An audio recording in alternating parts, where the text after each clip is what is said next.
Shy Waitress grabbed a stranger's hand to escape her ex, not knowing he was the Millionaire CEO. Lila Hayes felt him before she saw him, that familiar presence that made her skin crawl and her stomach drop. She was carrying a tray of plates to table 7, focused on not spilling anything during the dinner rush, when she heard his voice. "Hey, Lila. Long time no see." Dylan, her ex-boyfriend, stood by the diner's entrance, hands in his jacket pockets, that smile on his face that used to charm her, but now only terrified her. The same smile he'd worn when he'd told her she wasn't smart enough for college. The same smile that had been on his face the day she finally found the courage to leave. 6 months.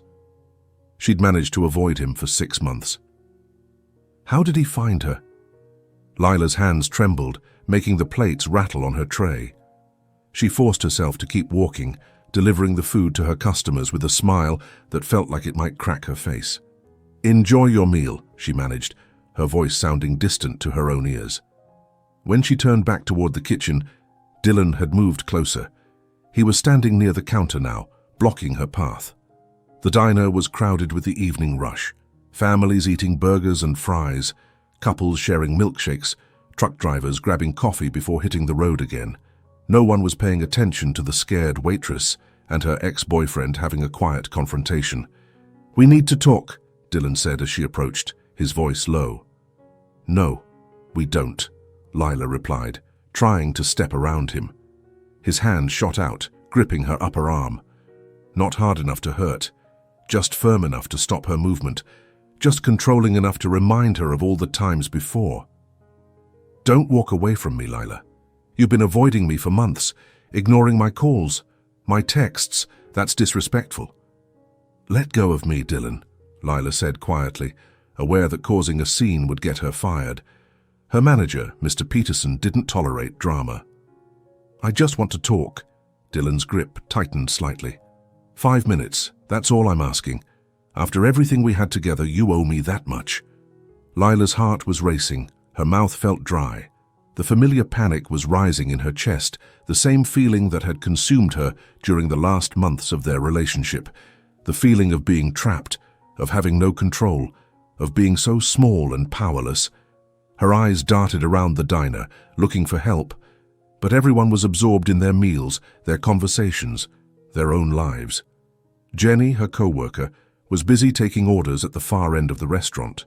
Mr. Peterson was in the back office doing paperwork. No one saw. No one ever saw. Then her gaze landed on him. A man sitting alone in the corner booth, the one she'd seated 20 minutes ago. He was maybe in his early 30s, wearing a navy suit that looked expensive even from a distance. Dark hair, strong features, an air of quiet confidence. He'd been reading something on his tablet while waiting for his food, but now he was watching her and Dylan. His dark eyes were sharp, assessing, and there was something in his expression that looked like concern. Their eyes met across the diner. Lila made a decision. It was reckless. It was desperate. But desperation makes you brave in ways you never planned. She pulled away from Dylan's grip and walked quickly toward the corner booth. The man in the navy suit looked up as she approached, his expression shifting from concern to curiosity. Lila didn't give herself time to think. She slid into the booth across from him and reached across the table, taking his hand in both of hers. His hand was warm, solid, steady. Everything Dylan's touch wasn't. "Please," Lila whispered, her voice shaking. "Please, just play along. My ex is here and he won't leave me alone. I just need him to think, to believe."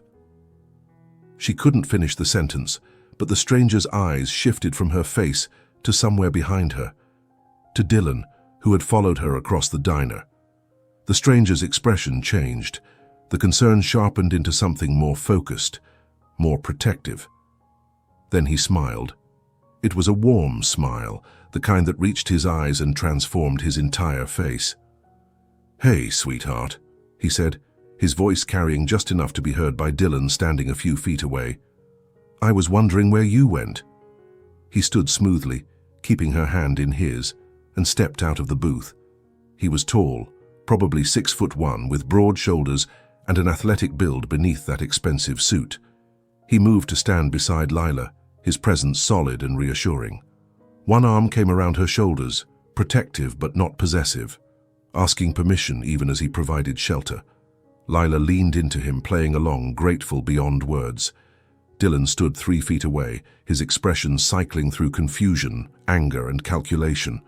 "Who's this?" Dylan demanded, looking between them. "I'm sorry, who are you?" the stranger replied, his tone polite but with an edge of steel underneath. "I'm her boyfriend," Dylan said. "Ex-boyfriend," Lila corrected, finding her voice. "We broke up 6 months ago, Dylan. You need to accept that." "We took a break," Dylan countered. "That's not the same thing as breaking up. We can work this out, Lila. We always do." "There's nothing to work out," the stranger said calmly. "The lady seems pretty clear about not wanting to talk to you. I think it's time you left." Dylan's eyes narrowed, taking in the expensive suit, the confident stance, the watch on the stranger's wrist that probably cost more than Dylan made in 3 months. "And you are," Dylan challenged. "Someone who respects when a woman says no," the stranger replied evenly. "Now, I'm going to ask you politely to leave. If you don't, I'll ask the manager to escort you out. Your choice." The 2 men stared at each other. Lila could feel the tension thick enough to cut.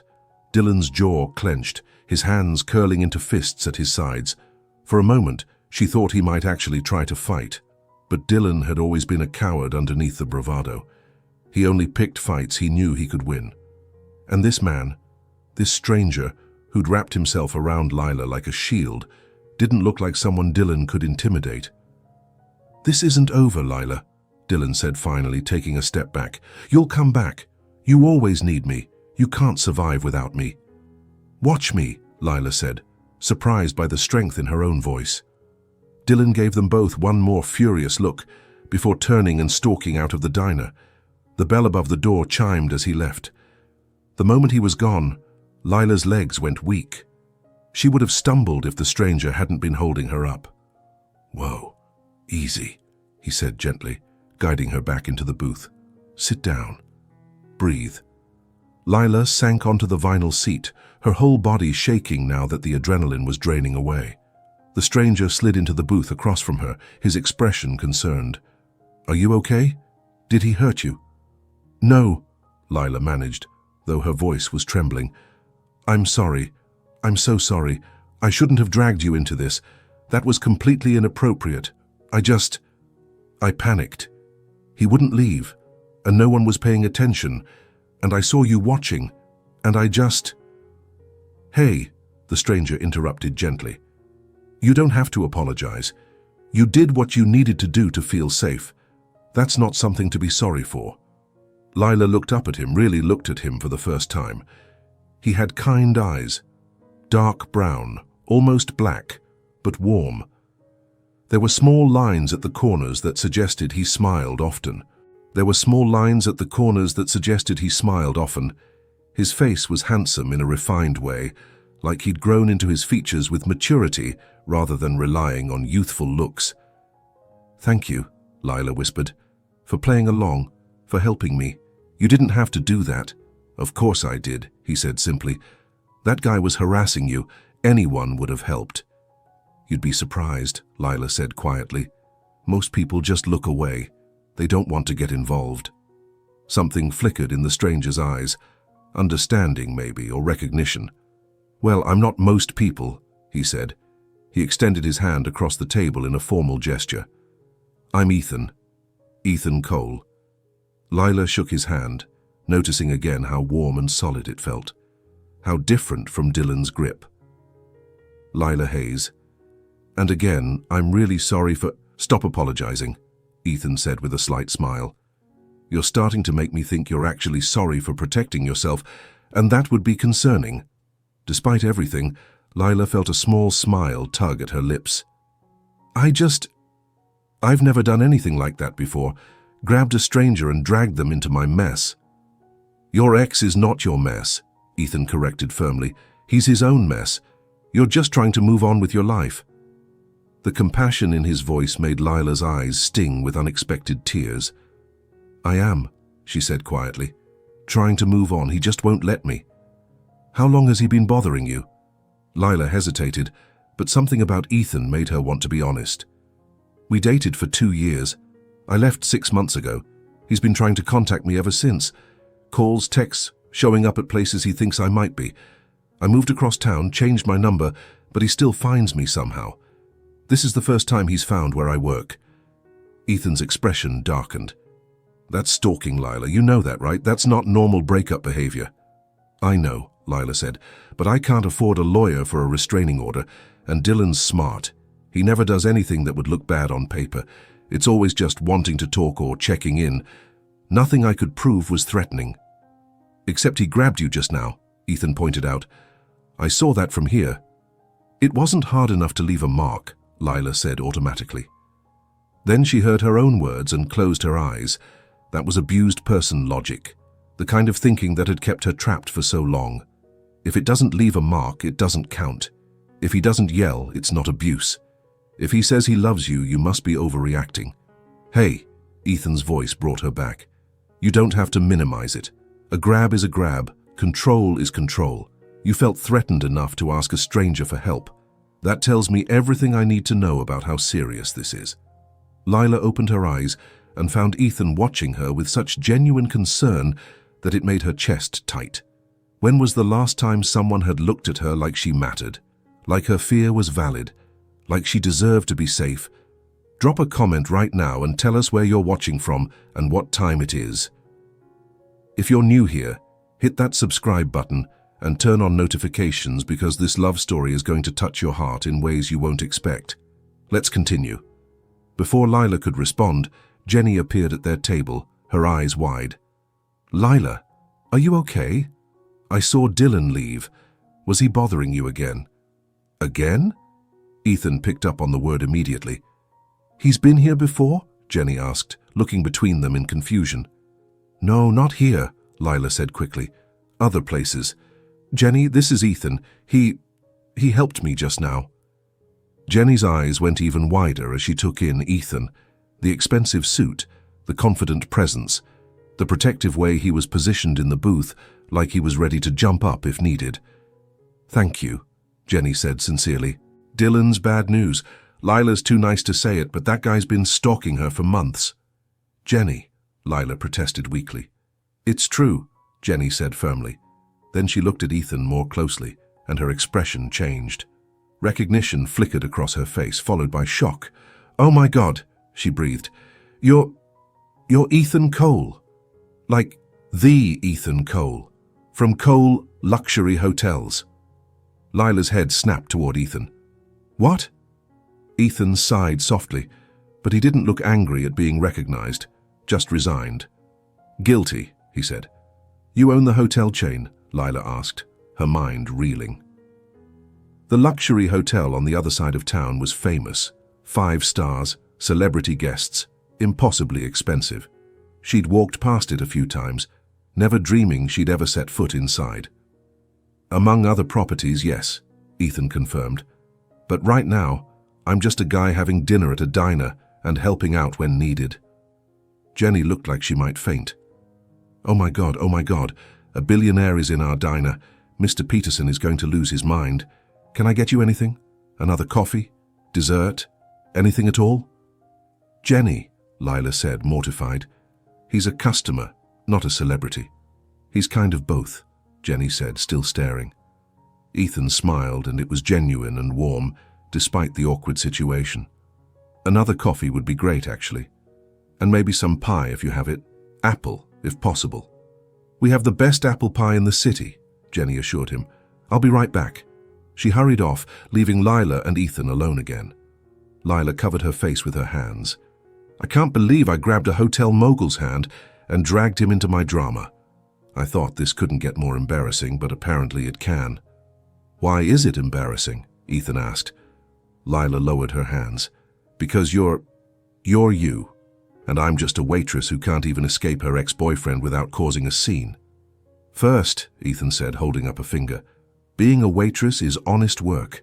Don't say just like it diminishes your worth. Second, you didn't cause that scene. Your ex did. And third, my bank account doesn't make me more important than you. It just means I had some luck and made some good business decisions." "Some luck?" Lila repeated incredulously. "Jenny said you're a billionaire." Ethan shrugged. Money's just a number. It doesn't tell you who a person really is. I've met plenty of wealthy people who were terrible humans, and I've met plenty of people working minimum wage who were the kindest souls you'd ever encounter. Character isn't determined by income. Lila studied him, looking for signs of insincerity, but Ethan's expression was open, honest. He really believed what he was saying. "Why are you eating at a diner?" Lila asked suddenly. "If you own luxury hotels, why come here?" Ethan's smile turned a bit self-deprecating. "Because luxury hotels serve food that looks like art, but leaves you hungry. Because I grew up eating at places like this with my mom before she died. Because sometimes you want a burger and fries, not foam and microgreens." The mention of his mother made Ethan's expression shift just for a moment. Sadness flickered across his face before he schooled it back to neutral. "I'm sorry," Lila said softly. "About your mom. Thank you. It was a long time ago, but you never really stop missing them, do you?" Lila thought of her own parents, alive but distant after they'd disowned her for dating Dylan in the first place. They'd said he was bad news. She hadn't listened. Now she was too ashamed to reach out and admit they'd been right. "No," she agreed quietly. "You don't." Jenny returned with coffee and an enormous slice of apple pie, extra ice cream on the side. "On the house," she announced. "Mr. Peterson's orders. He saw you were still here and wanted to say thank you for, well, for everything." Ethan pulled out his wallet. "I appreciate that, but I'd like to pay for my meal, and for Lila's time. I know she's supposed to be working, and I've been keeping her from her tables." He placed a $100 bill on the table. Jenny's eyes went wide. "Sir, your meal was only $15. "Then keep the change," Ethan said. "Consider it a tip for excellent service and for looking out for your co-worker." Jenny looked at the money, then at Lila, then back at Ethan. "Are you sure?" "Completely." After Jenny left with the money, nearly floating with excitement, Lila shook her head. "You didn't have to do that." "I wanted to," Ethan said simply. He took a bite of pie and made an appreciative sound. "Okay, this is actually good." Jenny wasn't lying about the best pie in the city. Lila found herself smiling despite the emotional exhaustion. "We make it here every morning. The crust is Mr. Peterson's grandmother's recipe." They sat in comfortable silence for a moment while Ethan ate his pie. Lila should have gotten back to work, but her legs still felt shaky, and somehow, sitting across from this unexpected stranger felt like the safest place in the world. "Can I ask you something?" Ethan said eventually. "Sure." "Why did you stay with him?" "Your ex." "I'm not judging," he added quickly. "I'm just trying to understand." Lila took a deep breath. It was a question she'd asked herself 1,000 times. At first, Dylan was amazing. Charming, attentive, made me feel special. Then gradually, things changed. He started making comments about my appearance, my intelligence, my friends. Convinced me I was lucky he put up with me. By the time I realized what was happening, I'd already lost so much of myself that I didn't know how to leave. She looked down at her hands, fidgeting with her apron. He never hit me. He just controlled everything. Where I went, who I talked to, what I wore. He made me feel like I couldn't survive without him, and I believed it.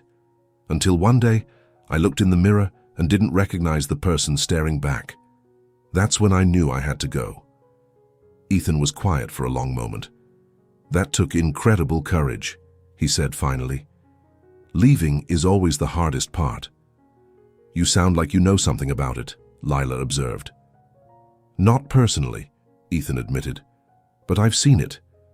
A friend's sister was in a situation like yours. It took her years to leave, and even longer to believe she deserved better. Watching her struggle taught me that control doesn't always look like violence. Sometimes it's subtler, more insidious." "Exactly," Lila said, grateful that he understood. "Everyone thinks if you're not being hit, it's not abuse. But emotional manipulation can be just as damaging, maybe more, because there's no evidence, no proof. Just you feeling crazy and wondering if you're overreacting." "You weren't overreacting," Ethan said firmly. And you're not crazy. You're someone who got out of a bad situation and is trying to rebuild. That makes you strong, not weak. Lila felt tears prick her eyes again. I don't feel strong. I feel like I'm barely holding it together most days. Holding it together when everything feels like it's falling apart, Ethan said gently. That's the definition of strength. Before Lila could respond, her phone buzzed in her apron pocket. She pulled it out, and her stomach dropped. 12 missed calls from Dylan's number. 3 text messages. She didn't want to read them, but she couldn't help herself. You can't hide from me. That guy at the diner won't always be around. We're not done, Lila. We'll never be done. Her hands started shaking again. Ethan noticed immediately. What is it? Lila showed him the phone. Ethan's expression went dark, his jaw clenching. That's harassment. That's evidence. Lila, you need to go to the police. And tell them what? Lila said bitterly. That my ex is texting me? They'll say it's a domestic issue and tell me to handle it myself. Not if you file a restraining order. Not if you have documentation of stalking behavior. I can't afford a lawyer, Lila said. I can barely afford rent. Ethan pulled a business card from his wallet and slid it across the table. Then let me help. Lila looked at the card. Embossed lettering. Ethan Cole, CEO, Cole Luxury Hotels. A phone number. An email address. I can't accept charity, Lila said quietly. It's not charity, Ethan replied. It's one person who has resources helping another person who needs them. I have lawyers on retainer who handle this kind of thing. It wouldn't cost me anything extra to have them help you. Why would you do that? Lila asked. You don't even know me. Ethan's expression softened. I know enough. I know you're working hard to support yourself. I know you had the courage to leave a bad relationship. I know you asked for help when you needed it. That tells me everything I need to know about your character. He tapped the business card. My personal cell is on the back. If Dylan contacts you again, call me. Day or night doesn't matter. Don't face this alone, Lila. Lila picked up the card, turning it over to see the handwritten number on the back. I don't understand why you're being so kind to me. Maybe I believe in helping people who deserve help, Ethan said. Or maybe I see someone who reminds me of my mother, strong, independent, trying to make it on her own despite obstacles. He finished his pie and stood. I should let you get back to work. Thank you for the pie, and for the company. I should be thanking you, Lila said, standing as well. You saved me tonight. We saved each other, Ethan corrected gently. You gave me an excuse to be useful, and I gave you a safe space for a few minutes. That's what people do for each other. He started to leave, then paused. Lila, keep that card. Use it if you need it. And please be careful. Men like Dylan don't give up easily. I know, Lila said quietly. After Ethan left, Lila stood by the booth for a long moment, holding his business card. The dinner rush was winding down. Mr. Peterson emerged from his office and gave her a kind nod. Jenny appeared at her elbow. Girl, do you know who that was? You told me, Lila said. Ethan Cole. Not just Ethan Cole, Jenny said excitedly. The Ethan Cole. He's like 32, built his business from one hotel to a chain of luxury properties worth over $1 billion and notoriously private. He never does interviews, barely goes to social events, and apparently just ate pie in our diner like a normal person. He seemed pretty normal to me, Lila said. Because you didn't recognize him, Jenny pointed out. I bet that's exactly why he liked talking to you.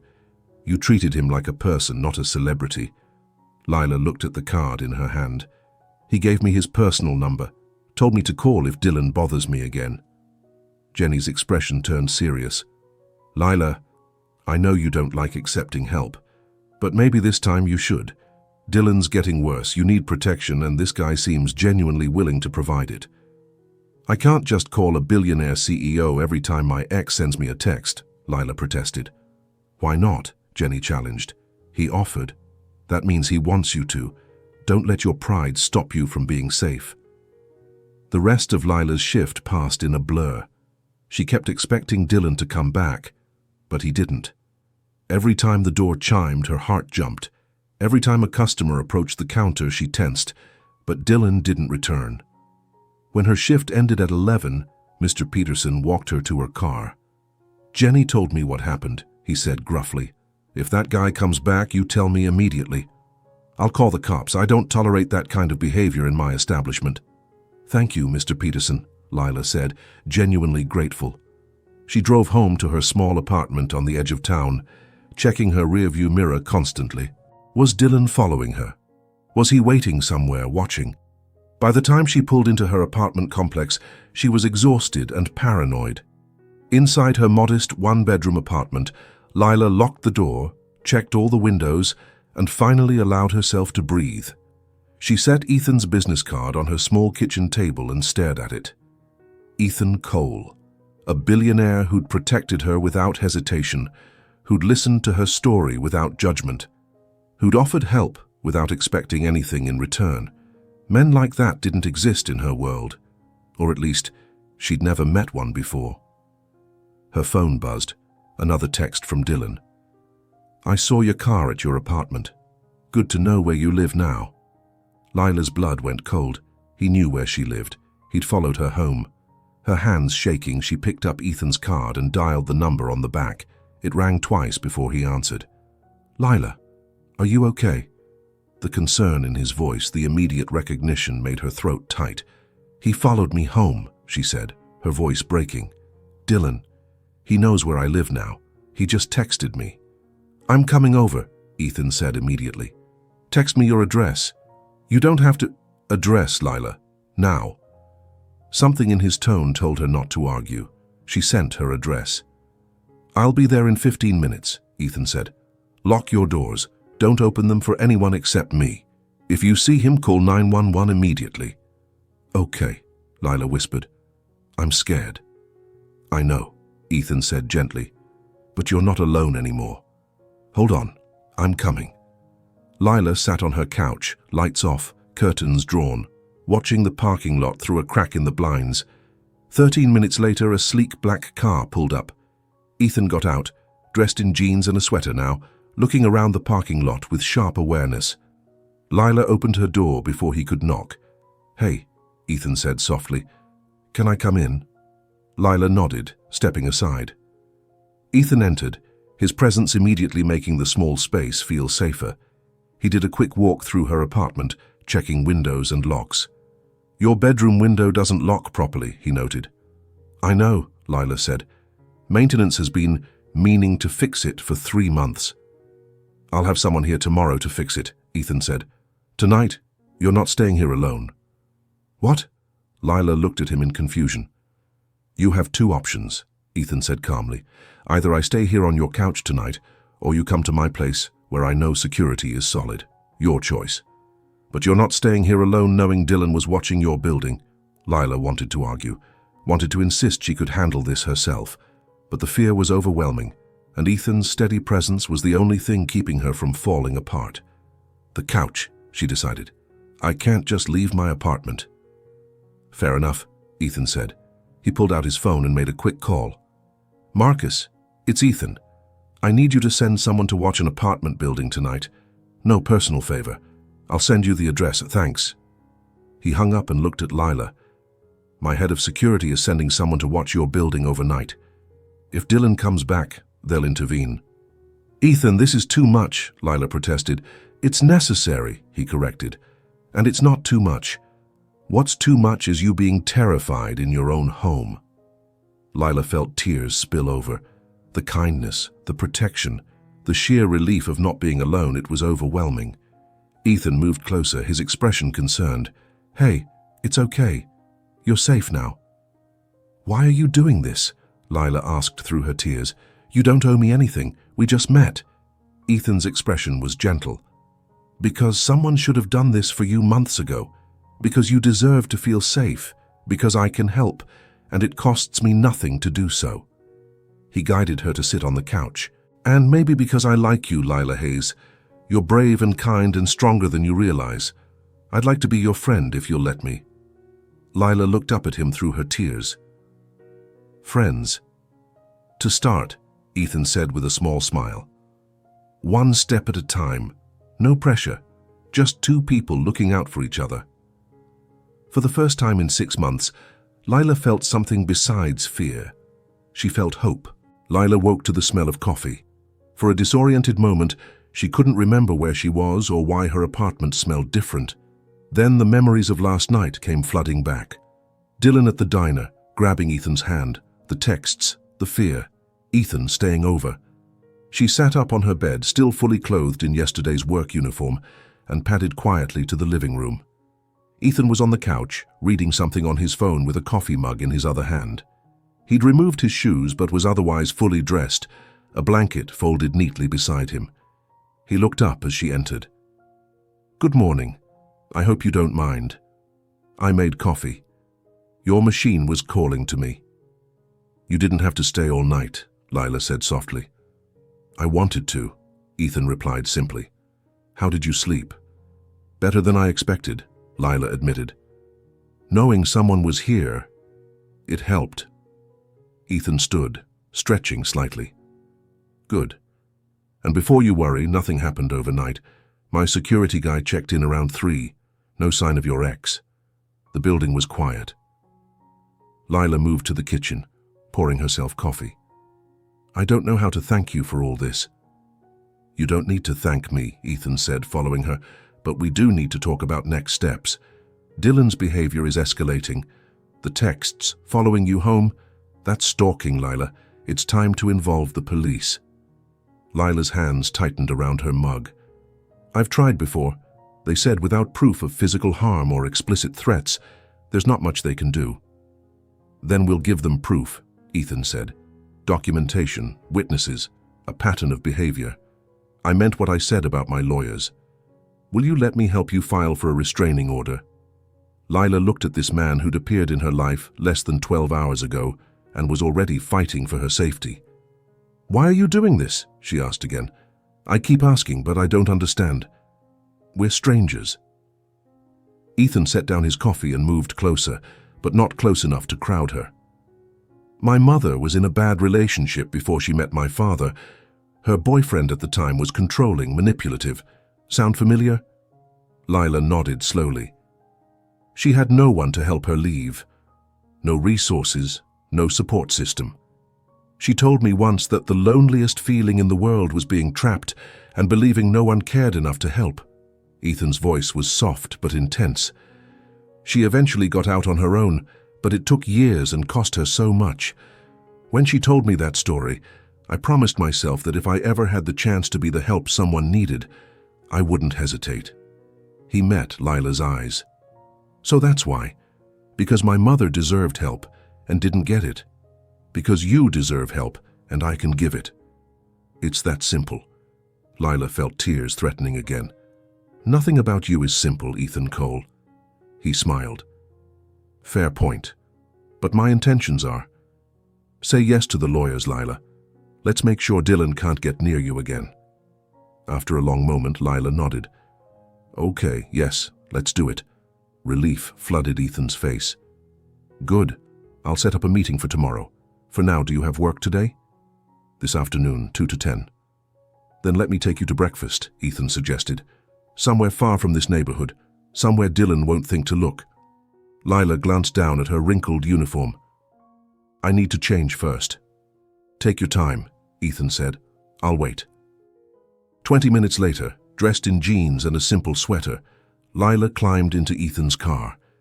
It was nice, a black sedan that screamed expensive but wasn't ostentatious. "Where are we going?" Lila asked as Ethan pulled out of her complex. "A little place downtown. Best pancakes in the city and quiet enough to actually talk."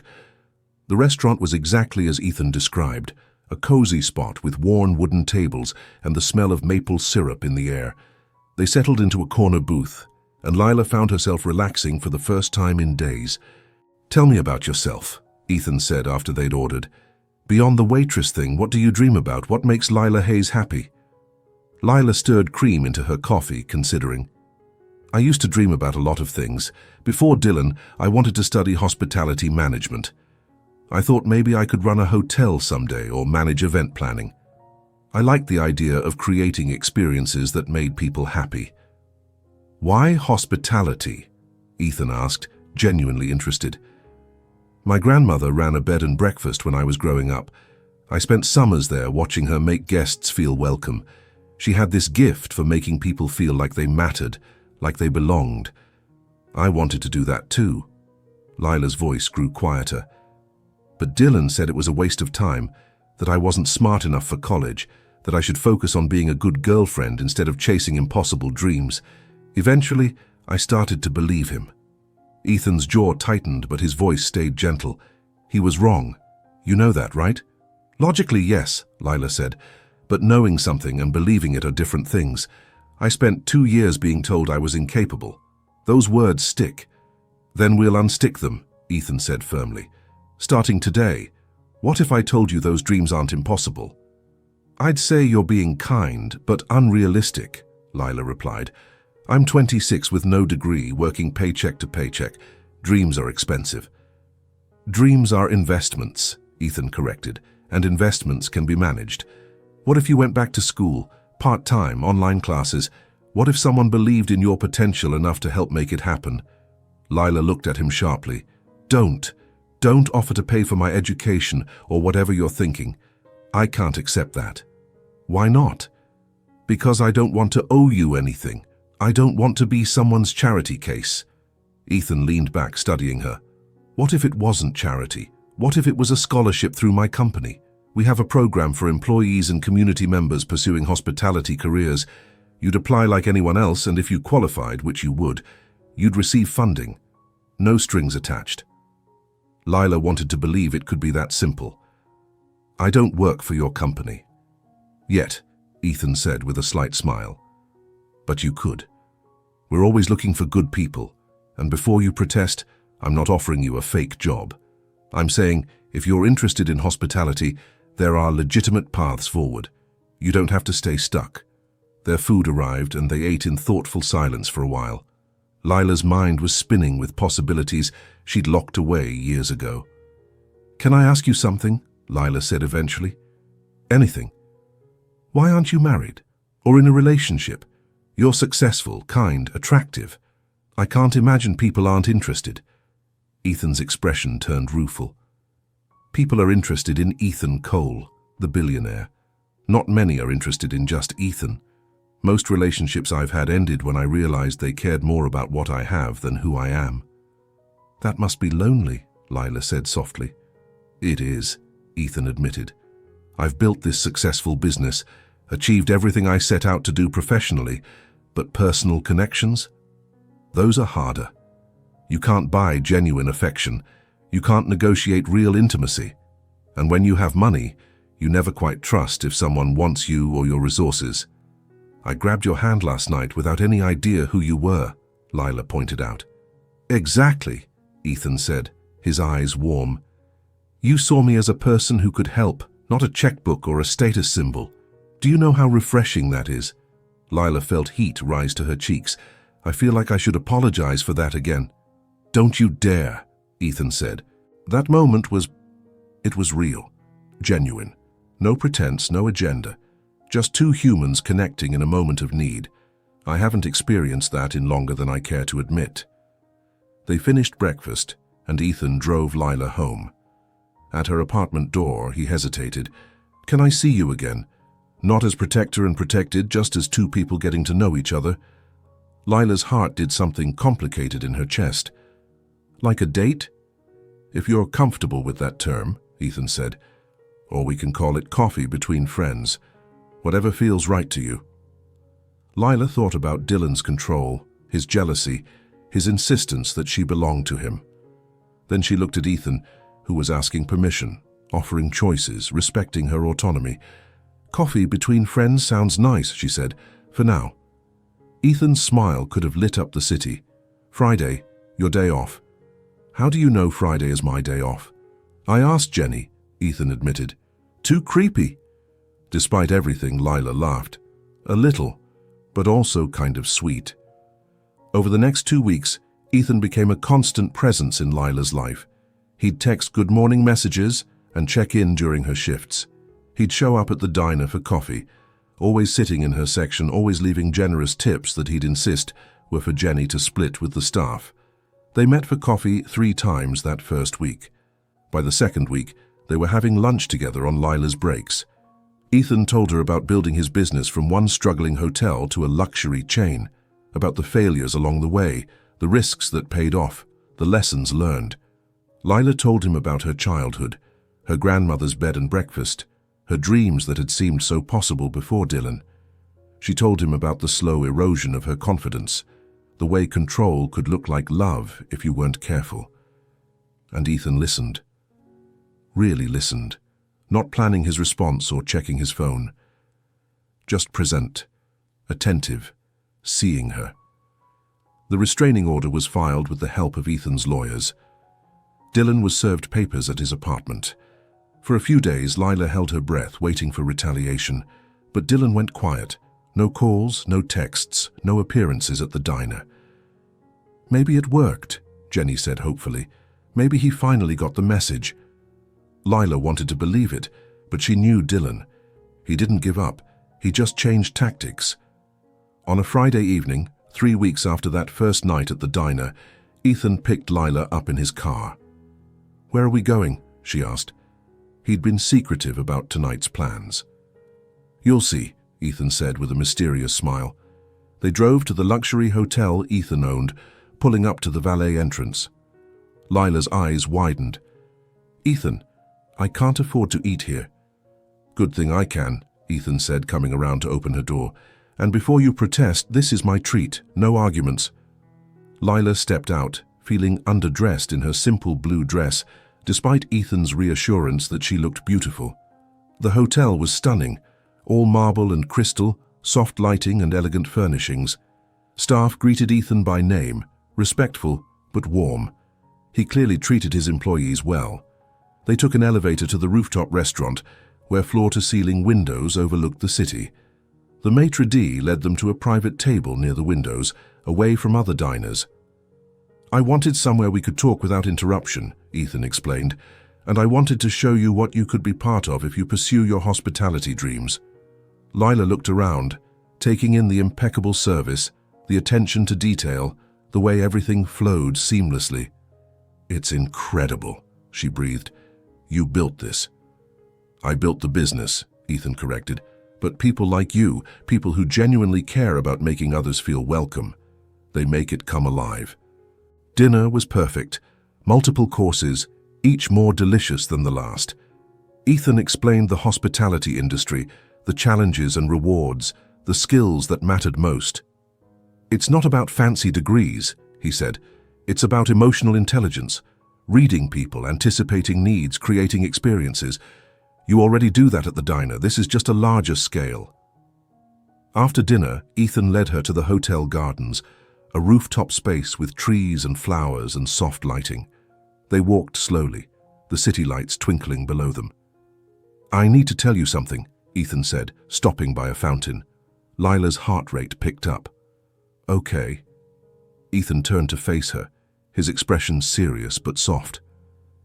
"This past 3 weeks with you, they've been the best weeks I've had in years, maybe ever. Getting to know you, learning your mind, seeing your strength, it's changed something for me." He took her hand gently. "I know we said friends, and if that's all you want, I'll respect that. But Lila, I need you to know this isn't just friendship for me anymore. Somewhere between coffee and conversations and watching you dream again, I started falling for you." Lila's breath caught. "Ethan, I'll go as slow as you need," he continued quickly. "I know you're healing from Dylan. I know trust is hard. I'm not asking for anything you're not ready to give. I just needed you to know where I stand, because I don't play games and I won't pretend this is something it's not." Lila looked up at him, this man who'd appeared in her life like some kind of miracle, who'd protected her without trying to own her, who'd supported her without making her feel weak, who'd seen her dreams and believed in them when she'd stopped believing in herself. "I'm scared," she admitted. "I know. What if I'm not ready? What if I mess this up?" "Then we figure it out together," Ethan said simply. "No pressure, no expectations, just 2 people learning each other." Lila made a decision. She stepped closer, her hand touching his face. "I'm falling too," she whispered. "I've been trying not to, but I can't help it. You make me feel safe and seen and like maybe I'm worth something after all." Ethan's hand covered hers. "You're worth everything." He leaned in slowly, giving her every chance to pull away. Lila didn't pull away. Their lips met gently, carefully. Nothing demanding or possessive, just soft and sweet and full of promise. When they pulled apart, both were breathless. "Wow," Lila whispered. "Yeah," Ethan agreed, his voice rough. "Wow." They stood there for a long moment, foreheads touching, hands clasped. "What happens now?" Lila asked. "Now we take it one day at a time," Ethan said. "No rushing, no pressure, just us, figuring this out together." "I'd like that," Lila said. They stayed on the rooftop for another hour, talking and kissing and planning a future that suddenly felt possible. When Ethan finally drove Lila home, he walked her to her door like a gentleman. "Thank you for tonight," Lila said. "For the dinner, the conversation, the kiss, for all of it." "Thank you for saying yes," Ethan replied. "To coffee, to dinner, to taking a chance on this." He kissed her once more, soft and lingering. "I'll call you tomorrow." "Sleep well," Lila Hayes. "You too," Ethan Cole. Inside her apartment, Lila leaned against the closed door and smiled. For the first time in years, she felt genuinely happy, not just surviving but living, not just getting through days but looking forward to them. She was falling in love, and it felt completely different from what she'd experienced with Dylan. This was light and easy and safe. This was choice and respect and partnership. This was what love was supposed to feel like. Over the next month, Lila and Ethan grew closer. They went on real dates, movies and museums and quiet dinners. They texted throughout the day, sharing small moments and inside jokes. Ethan met Jenny properly and won her approval by remembering her birthday and sending flowers. Lila met Ethan's head of security, Marcus, who clearly cared about his boss and was protective of anyone Ethan cared about. They kept the relationship mostly private, not because they were hiding, but because they wanted to protect what they were building. Lila continued working at the diner while starting online classes in hospitality management. Ethan had been right. She'd qualified for his company's scholarship program after a formal application process. She was proving to herself that she was capable of more than Dylan had convinced her. Everything felt perfect, almost too perfect, which should have been Lila's first warning. One evening in late October, Lila was closing the diner with Jenny. It was just after 11, and they were wiping down tables and restocking supplies. "So when's the next fancy date with Mr. Wonderful?" Jenny asked with a grin. "Tomorrow," Lila said, unable to keep the smile off her face. "He's taking me to some gallery opening. Says I need more culture in my life." "Look at you," Jenny teased, "dating a billionaire, taking college classes, glowing like someone who's actually happy. I'm so proud of you, Lila." "I'm proud of me too," Lila admitted. "I didn't think I could feel this way again. Light, free, like myself." They finished closing up and walked out to the parking lot together. Jenny's car was parked near the entrance, while Lila's was further back. "Text me when you get home safe," Jenny said, hugging her. "Always do," Lila replied. She walked to her car, keys in hand, humming slightly. She didn't see him until it was too late. Dylan stepped out from behind a truck, blocking her path to her car. Lila's heart stopped. He looked different, thinner, unkempt, with wild eyes that spoke of obsession and anger. "Hello, Lila." Lila took a step back, her hand reaching for her phone. "You're violating the restraining order, Dylan. Leave now, or I'm calling the police." "Call them," Dylan said, moving closer. "I don't care anymore. You ruined my life, got me served with legal papers, turned my friends against me with your lies, all because you couldn't handle a real relationship." "Stay back," Lila warned, pressing the emergency speed dial Ethan had set up on her phone weeks ago. Dylan laughed, and it was an ugly sound. Calling your rich boyfriend? Think he's going to save you? He's just using you, Lila. A project, a charity case. Once he gets bored, he'll throw you away just like I should have. You don't know anything about him, Lila said, her voice steadier than she felt. Or about me, not anymore.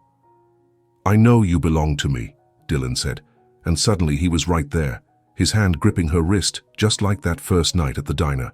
But this time, his grip was bruising. This time, the rage in his eyes was barely controlled. You're mine, Lila. You'll always be mine. If I can't have you, no one will. Lila tried to pull away, but Dylan's other hand grabbed her shoulder. She opened her mouth to scream, but he covered it with his palm. Terror flooded through her. This was different from before. This wasn't control or manipulation. This was violence. Then, like that first night, a voice cut through the darkness. Let her go. But this time Ethan's voice wasn't calm. It was barely controlled fury. Dylan spun around, still holding Lila. Ethan stood 10 feet away, having appeared seemingly from nowhere. Marcus was beside him, phone in hand, already calling police. You, Dylan snarled. This is your fault. You took what was mine. She's not property, Ethan said, his voice deadly quiet. She's a person with choices, and she chose to leave you. Accept it. I don't accept anything, Dylan said. He pulled Lila closer, using her as a shield. You think your money makes you better than me? You think you can just take what's mine? Last warning, Ethan said, taking a step forward. Let her go, walk away, and maybe you only face restraining order violations. Keep holding her, and you're looking at assault and kidnapping charges. I don't care, Dylan shouted. I have nothing left. She took everything. In that moment, Lila saw her opportunity. Dylan was focused on Ethan, his grip slightly loosened by his rage. She remembered the self-defense class Jenny had convinced her to take last year. She stomped down hard on Dylan's instep, simultaneously throwing her elbow back into his ribs. Dylan's grip released in surprise and pain. Lila twisted away, running toward Ethan. Dylan lunged after her, but Marcus intercepted him. The security guard was trained and professional, restraining Dylan with efficient movements. Ethan caught Lila as she reached him, his arms coming around her. I've got you. You're safe. I've got you. Sirens wailed in the distance, growing louder. Police had been en route since Lila's emergency call. Dylan was still shouting threats, but Marcus had him secured. Lila was shaking violently, adrenaline and fear coursing through her. You came, she whispered against Ethan's chest. Always, Ethan said fiercely. I'll always come for you. The police arrived, taking statements and arresting Dylan for assault, violating the restraining order, and attempted kidnapping. An ambulance checked Lila over, minor bruising but otherwise physically fine. Emotionally was another story. By the time they were done with police statements, it was nearly 2 in the morning. Ethan drove Lila back to his penthouse, not even asking if that's where she wanted to go. Somehow she ended up in his arms on his couch, wrapped in a blanket, drinking tea she didn't remember him making. I thought he'd kill me, Lila said quietly. He had this look in his eyes, like he'd rather destroy me than let me go. Ethan's arms tightened around her. He's going to jail, Lila. The assault, the restraining order violation, the attempted kidnapping. He's looking at serious time. He won't be able to hurt you again. But what if he gets out? What if... Then we'll handle it, Ethan interrupted gently. Together. You're not alone in this, Lila. You never have to face him alone again. Lila turned to look at him. Why do you care so much? Really? I need to understand. Ethan cupped her face gently. Because somewhere between that first night at the diner and now, you became the most important person in my life. Because I'm in love with you, Lila Hayes, completely, irrevocably in love with you. Lila's breath caught. You love me. I love you, Ethan confirmed. Your strength, your kindness, your determination to rebuild yourself. The way you dream, the way you care about people, the way you fought back tonight even though you were terrified. I love all of it. Tears spilled down Lila's cheeks. I love you too. I've been afraid to say it, afraid it was too soon or I was confusing gratitude with love. But it's not gratitude, it's real. Ethan kissed her softly. Then we'll figure out the rest together. One day at a time. One day at a time, Lila echoed. She fell asleep in his arms that night, feeling safer than she'd ever felt. And for the first time since Dylan had appeared in her life years ago, Lila slept without nightmares. Lila woke in Ethan's bed, sunlight streaming through floor-to-ceiling windows that overlooked the city. For a moment she was disoriented. Then she remembered. Dylan's attack, the arrest, Ethan's declaration of love, falling asleep in his arms. She sat up, finding herself alone in the massive bedroom wearing one of Ethan's t-shirts. She had vague memories of him helping her change last night, keeping his eyes averted, purely focused on her comfort. The smell of coffee and something sweet drifted from somewhere in the penthouse. Lila wrapped a robe she found on the chair and followed the scent. Ethan was in the kitchen, standing at the stove, wearing sweatpants and a t-shirt. He looked more relaxed than she'd ever seen him, more real. He turned as she entered, his expression softening with relief. "Hey, how did you sleep?" "Better than I expected," Lila admitted. "What are you making?" "French toast. My mom's recipe. I make it when I need comfort or when someone I care about needs it." He plated 2 pieces and brought them to the breakfast bar, gesturing for her to sit. "I called the diner, told Mr. Peterson you need a few days off. He completely understood and said your job will be waiting whenever you're ready." Lila took a bite of French toast and nearly moaned. It was perfect, crispy on the outside, soft inside, with just the right amount of cinnamon. "This is incredible." "Mom knew what she was doing," Ethan said with a small smile. "She said food was love made edible." They ate in comfortable silence for a while. Then Ethan set down his fork. "We need to talk about what happens next. With Dylan's arrest, with everything. You have options, Lila, but I want you to make choices based on what you need, not what you think I want or expect." Lila appreciated that he was giving her control. "What are my options?"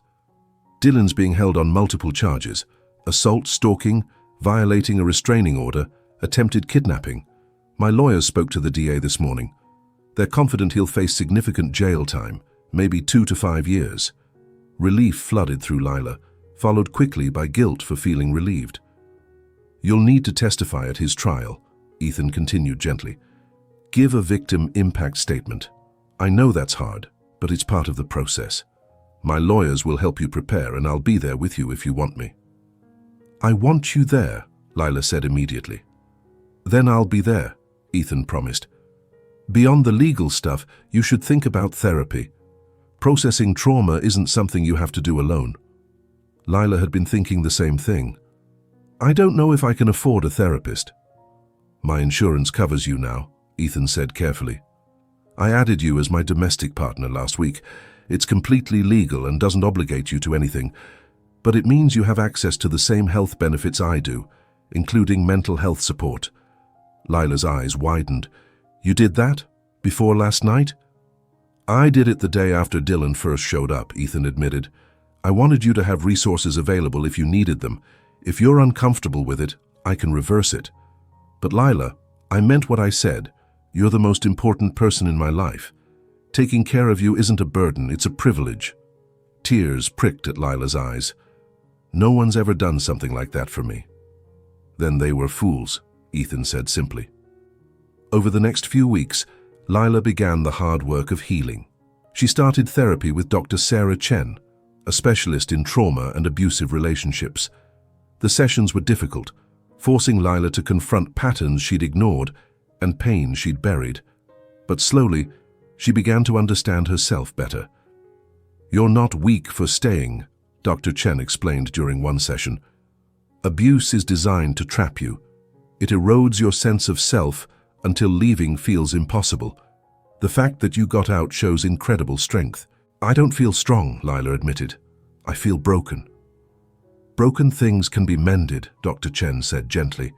"And sometimes what we rebuild is stronger than what was there before." "You're not broken, Lila. You're healing. There's a difference." Ethan attended couples counseling sessions with Lila, learning her triggers and how to support her without being overbearing. He learned that sometimes she needed space to process emotions alone, that sudden movements or raised voices could send her into panic, that patience and consistency mattered more than grand gestures. "I'm afraid of messing this up," Ethan confessed during one session, "of not being what she needs, of my protection feeling like control." "The fact that you're worried about it means you won't," Dr. Chen assured him. "Control doesn't question itself. Love does. Keep communicating, keep asking, keep respecting her boundaries. That's how you build trust." Dylan's trial took place 3 months after his arrest. Lila sat in the courtroom, Ethan beside her, and gave her victim impact statement. Her voice shook, but she got through it. "For 2 years, Dylan Morrison convinced me I was worthless, that I couldn't survive without him, that I should be grateful he tolerated me. He isolated me from friends, crushed my dreams, and made me afraid of my own shadow." Lila looked directly at Dylan, who sat at the defendant's table looking smaller than she remembered. "But I did survive. I got out. I rebuilt my life. And I'm here today to say that his control over me is over. He doesn't get to define me anymore. I define myself." The courtroom was silent. The judge thanked Lila for her courage. Dylan was sentenced to 4 years in prison with a permanent restraining order upon release. Outside the courthouse, Lila collapsed into Ethan's arms. "It's really over," she whispered. "It's really over," Ethan confirmed. "You were incredible in there. So strong, so clear. I'm so proud of you." That evening, back at Ethan's penthouse where Lila had been staying more often than her own apartment, they celebrated quietly. Just dinner, wine, and the relief of a chapter finally closing. "I've been thinking," Lila said as they sat on the couch overlooking the city, "about what happens next. With us." Ethan's attention sharpened. "Okay." "I love you," Lila said. "I love you so much it scares me sometimes. But I need to make sure I'm choosing you for the right reasons. Not because you saved me, or because I'm grateful, or because I'm afraid to be alone." "I understand," Ethan said, though she could see the worry in his eyes. "I think I need to move back to my apartment for a while," Lila continued. "Not because I want distance, but because I need to prove to myself that I can stand on my own, that I'm whole without you, even though I want you in my life." Ethan was quiet for a long moment. Then he nodded. "That makes sense, and I respect it. But Lila, you don't have to prove anything to me. I already know you can stand on your own. You've been doing it since before we met." "I need to prove it to myself," Lila clarified. "Then do what you need to do," Ethan said. "I'll be here when you're ready. No pressure, no expectations, just love and support." Lila moved back to her apartment the next week. It was harder than she expected, sleeping alone after months of Ethan's steady presence. But it was also empowering. She paid her own bills, managed her own space, continued her classes and therapy. She proved to herself that she was capable, that she didn't need Ethan. She wanted him. There was a difference. They still saw each other regularly, dates, phone calls, text messages throughout the day.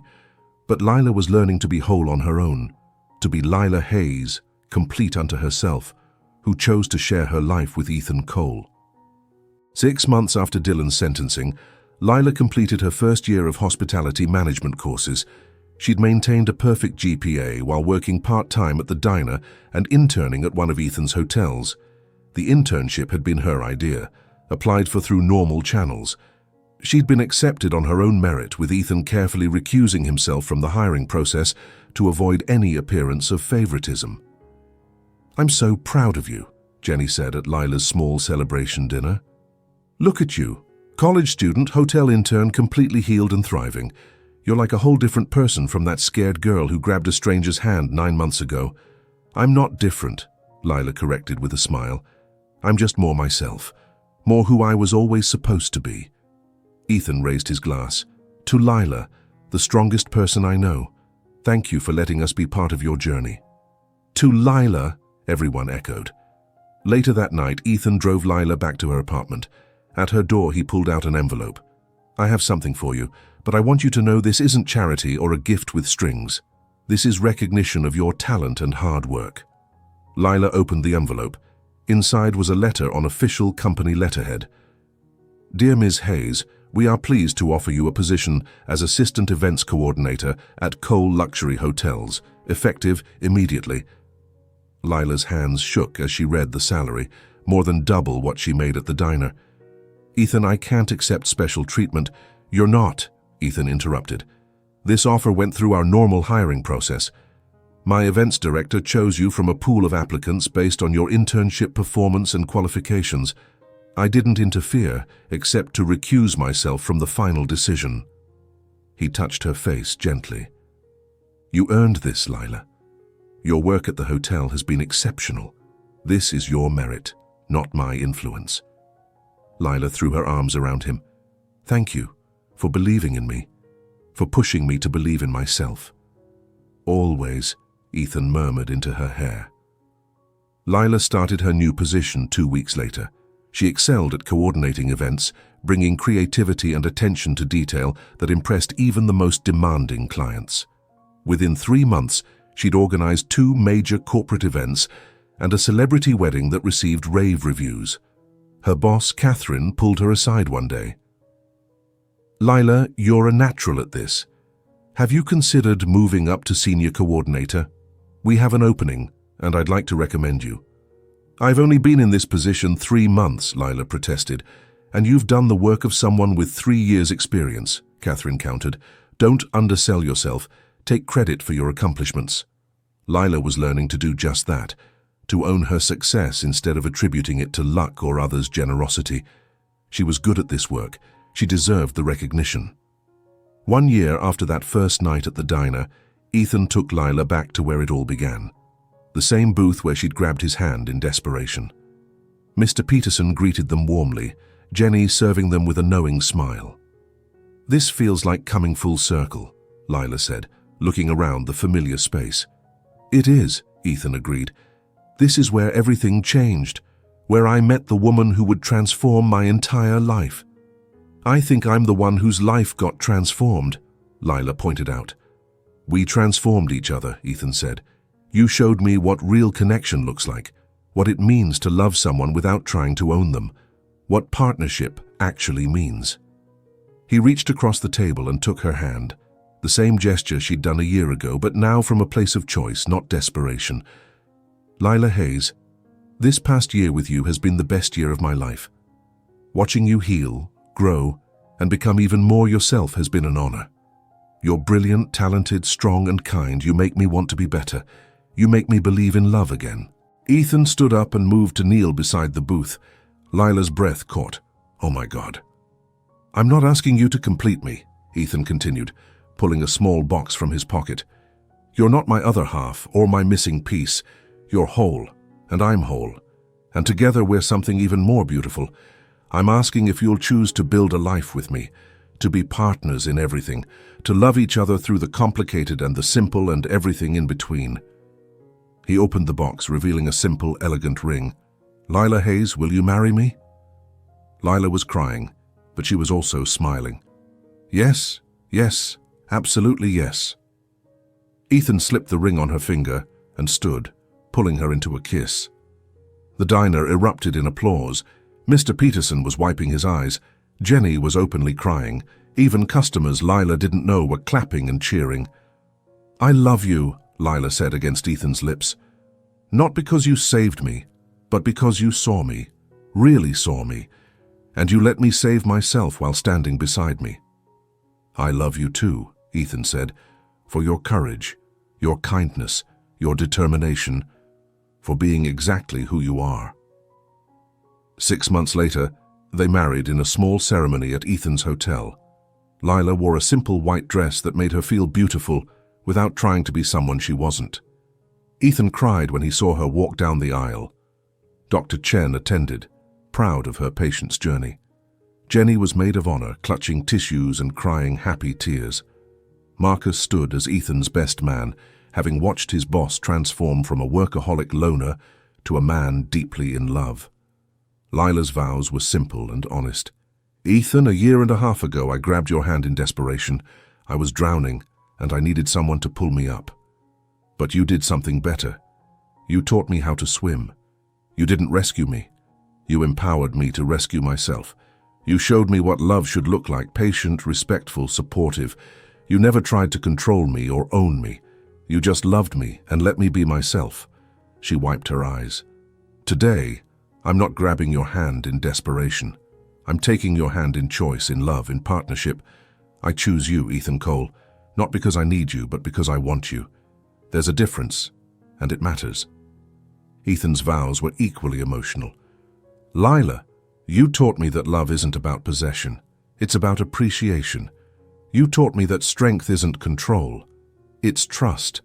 That the best relationships are built by two whole people choosing each other, not two broken pieces trying to complete each other." He squeezed her hands. "You changed my life in the best possible way. You made me believe in real connection. You made me understand that success means nothing without someone to share it with. You made me whole in ways I didn't know I was incomplete. I promise to always see you, to always respect your autonomy, to always be your partner, never your owner. I love you, Lila Hayes. Thank you for choosing me." When they were pronounced husband and wife, the room erupted in celebration. Their first dance was to a song about new beginnings and second chances. "Happy?" Ethan asked as they swayed together. "Happier than I ever thought possible," Lila confirmed. "Sometimes I still can't believe this is my life, that I get to be married to you, that I have a career I love, that I'm free and whole and myself." "Believe it," Ethan said. "You earned every bit of this. You fought for it, worked for it, healed for it. This is your life because you made it happen." 2 years into their marriage, Lila was promoted to director of events. She'd built a reputation in the industry for innovative concepts and flawless execution. Brides and corporations specifically requested her for high-profile events. She'd also finished her degree in hospitality management, graduating at the top of her class. Ethan had been in the audience, cheering louder than anyone when she walked across the stage. "I'm so proud of you," he'd said afterward, hugging her tight. "You did this all yourself." "Not all myself," Lila corrected. "I had support, your belief in me, Dr. Chen's guidance, Jenny's friendship. Success isn't solo, it's built on a foundation of people who care." "Fair point," Ethan conceded. "But the hard work, the dedication, the talent, that was all you." One evening, 3 years after that first night at the diner, Lila and Ethan hosted a dinner at their home. They'd bought a house together. Not too big, not too ostentatious, just a comfortable space that felt like them. Dr. Chen was there, along with Jenny and her new boyfriend, Marcus and his wife, and several colleagues who'd become friends. After dinner, Ethan clinked his glass for attention. "I want to make an announcement. Lila and I have been working on something for the past 6 months, and it's finally ready to share." Lila stood beside him, smiling. "We're launching a new foundation," Ethan continued. "The Hayes Cole Foundation for Survivors. It will provide resources for people leaving abusive relationships, legal support, therapy, job training, housing assistance. Everything we wish had been available when Lila was going through her situation." Lila picked up the explanation. "We know how hard it is to leave. How many barriers exist. We want to remove those barriers, give people options and support so they can rebuild their lives with dignity." "This is Lila's vision," Ethan said proudly. "Her idea, her passion project. I'm just providing resources to make it happen." "It's our project," Lila corrected. "Partnership, remember?" Dr. Chen raised her glass. "This is incredible. You're going to change so many lives." "That's the goal," Lila said. "To be the help I needed when I was drowning. To be the hand that teaches people to swim, not just pulls them temporarily to shore." The foundation launched 3 months later. Within the first year, they'd helped 73 people leave abusive situations and start new lives.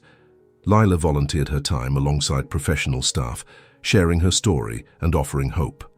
"If I can go from a terrified waitress grabbing a stranger's hand to running this foundation, you can do anything," she told a group of survivors at their first support meeting. "Your past doesn't define your future. Your abuser doesn't get to write your story. You do." One woman approached Lila afterward. "Thank you for being honest about how hard it is. for showing us that healing is possible. It is possible, Lila assured her. It's not easy, and it's not linear, but it's worth it. You're worth it. 4 years after that desperate moment in the diner, Lila stood in front of a mirror adjusting her dress. She was being honored at a hospitality industry gala for her event work and her foundation's impact. Ethan came up behind her, wrapping his arms around her waist. "You look beautiful." "I look nervous," Lila corrected. "I don't love being the center of attention." "Then think of it as representing all the survivors who couldn't be there," Ethan suggested. "You're accepting this award for them too." At the gala, Lila accepted her award with grace. 4 years ago, I was a waitress working paycheck to paycheck, trapped by fear and control. Today, I'm standing here as a director, a wife, a survivor, and hopefully an inspiration, not because I'm special, but because I made a choice. I chose to ask for help. I chose to believe I deserved better. I chose to do the hard work of healing. She looked out at the audience. If you're in a situation that makes you feel small, trapped, or worthless, know that you deserve better. Know that asking for help is courage, not weakness. Know that your story isn't over. It's just beginning. The applause was thunderous. After the gala, Ethan and Lila walked through the hotel gardens. Different gardens than their first kiss, but equally beautiful. "Do you ever think about that night?" Lila asked. "The diner?" "Every day," Ethan admitted. "I think about how close I came to not stopping there for dinner, how easily I could have missed meeting you. Fate," Lila said, "or luck, or divine intervention. Whatever it was, I'm grateful." "Me too," Ethan said. "You changed my life, Lila. You taught me what really matters, what real love looks like." Lila leaned into him. "We changed each other. That's what love does. It transforms both people, makes them better, stronger, more themselves." They stood in comfortable silence, watching the stars. "I have something to tell you," Lila said eventually. Ethan pulled back to look at her. "Good something or bad something?" "Good something," Lila said, smiling. "Great something, actually. I'm pregnant." Ethan's face went through several emotions at once: shock, joy, wonder, love. We're really?" "Really," Lila confirmed. "I found out yesterday. Wanted to tell you somewhere special." Ethan picked her up and spun her around, both of them laughing. "We're having a baby. We're going to be parents." "We are," Lila said. "Are you ready?" "With you?" Ethan set her down gently. "I'm ready for anything." 7 months later, Lila gave birth to a daughter they named Hope. It was fitting. Hope was what had saved Lila that night in the diner.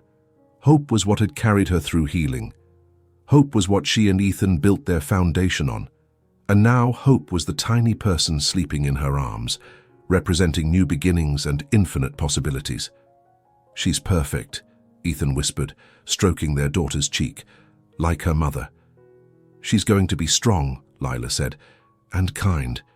And she'll know she's loved unconditionally. She'll never doubt her worth." "Never," Ethan agreed. As Lila looked at her daughter, her husband, their life together, she thought about that terrified woman who'd grabbed a stranger's hand 4.5 years ago. That woman had been desperate, trapped, convinced she had no options. She'd made a choice in that moment: to ask for help, to trust a stranger, to believe she deserved better. And that choice had led to this: to healing, growth, love, family, purpose, to a life beyond anything she dared to dream. "Thank you," Lila whispered to Ethan. "For what?" "For being exactly who you are. For seeing me when I felt invisible. For walking beside me instead of trying to carry me. For being my partner in everything." Ethan kissed her forehead. "Thank you for grabbing my hand that night. For trusting me. For doing the hard work of healing. For choosing me every day. For building this beautiful life with me." "I'd grab your hand 1,000 times over," Lila said. "In desperation, in love, in choice. Always." 5 years later, Lila stood at a podium addressing a room full of hospitality students. She'd been invited to speak at her alma mater about her career journey, Hope sat in the audience next to Ethan, 5 years old and fascinated by everything. "My path to this industry wasn't traditional," Lila told the students. "I started as a waitress in a diner. I had no degree, no connections, no resources. What I had was determination, a willingness to work hard, and the courage to ask for help when I needed it." She shared her story, not all the painful details, but enough to be honest, about leaving an abusive relationship, about rebuilding from nothing, about finding mentors and support, about proving to herself that she was capable. "The hospitality industry is about creating experiences that make people feel valued," Lila said. "But you can't make others feel valued if you don't value yourself. You can't create welcoming spaces if you don't believe you deserve to be welcomed. So my advice to you is this: know your worth, demand respect, never accept treatment that makes you feel small, and when you succeed, and you will succeed, remember to be the help that someone else needs." After her speech, several students approached with questions. One young woman hung back until the others left. "Ms. Hayes Cole, can I talk to you privately?" "Of course," Lila said. They moved to a quiet corner. The young woman's hands were shaking. "I'm in a situation. My boyfriend, he's not physically abusive, but he controls everything. Where I go, who I talk to, what I study. My friends say I should leave, but I don't know how. I don't have money or family nearby, and I'm scared." Lila's heart ached with recognition. She pulled out a card, the Hayes Cole Foundation. "Call this number. We have resources, legal help, counseling, housing assistance, job placement, everything you need to leave safely and rebuild." The young woman took the card with trembling hands. "Does it get better after you leave?" "It gets better," Lila promised. "It's hard, and it takes time, but it gets so much better. You deserve better, and you're stronger than you know." Tears streamed down the young woman's face. "Thank you for understanding, for not judging." "I was you 5 years ago," Lila said gently. "I know exactly what you're feeling, and I'm telling you, on the other side of this fear is a life you can't even imagine yet. A life where you're free and whole in yourself. It's worth the fight." After the young woman left, Ethan approached with hope. "You okay?" he asked, reading her expression. "Yeah," Lila said, "just remembering who I used to be, and grateful for who I am now." She picked up Hope, who immediately started chattering about the big school and all the people watching Mummy talk.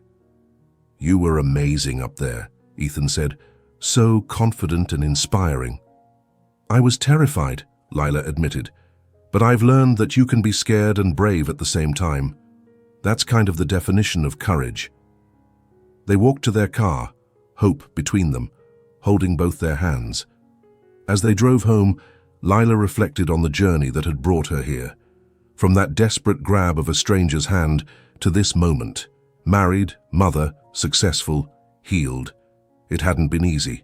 Healing never is. But it had been worth it. Every therapy session, every difficult conversation, every moment of choosing courage over fear. All of it had led to this, to a life built on choice, not desperation, on love, not control, on partnership, not possession. "What are you thinking about?" Ethan asked, glancing over at her. "How far we've come," Lila said. "How grateful I am for every twist and turn that led us here. Even the painful parts?" "Especially the painful parts," Lila said. "They taught me who I am. They showed me what I'm capable of. They led me to you." Ethan reached over and took her hand, a gesture they'd repeated thousands of times, but it still felt significant. "I love you, Lila Hayes Cole." "I love you too, Ethan Cole Hayes." They'd hyphenated both their names, equal partnership in everything. That night, after Hope was asleep, Lila and Ethan sat on their porch, watching the stars. "Do you ever wonder what would have happened if I hadn't been at that diner that night?" Ethan asked. "Sometimes," Lila admitted, "but I think I still would have found my way out eventually. Maybe it would have taken longer, been harder, but I was already ready to leave. You didn't save me, Ethan. You just helped me save myself. That's all I ever wanted to do," Ethan said. "If this story touched your heart, we'd love to hear from you. Tell us, have you ever had a moment that changed your entire life? Share your story below." Thank you for being part of Lila and Ethan's journey from that desperate moment to this beautiful life. Remember these truths. You are worthy of love that empowers, not controls. You are worthy of respect, always. Asking for help is courage, not weakness. Healing is possible, even when it feels impossible. Your past doesn't define your future, you do. Love should make you more yourself, not less. And sometimes the bravest thing you can do is reach out your hand and ask for help. Subscribe for more stories that remind us what really matters: courage, healing, real love, and second chances. Share this with someone who needs to hear that their story isn't over. It's just beginning. Until next time, remember, you are stronger than you know. You are worthy of better. And you deserve a love that sees you, respects you, and empowers you to be exactly who you're meant to be. Your hand grab moment is waiting. Have the courage to reach for it.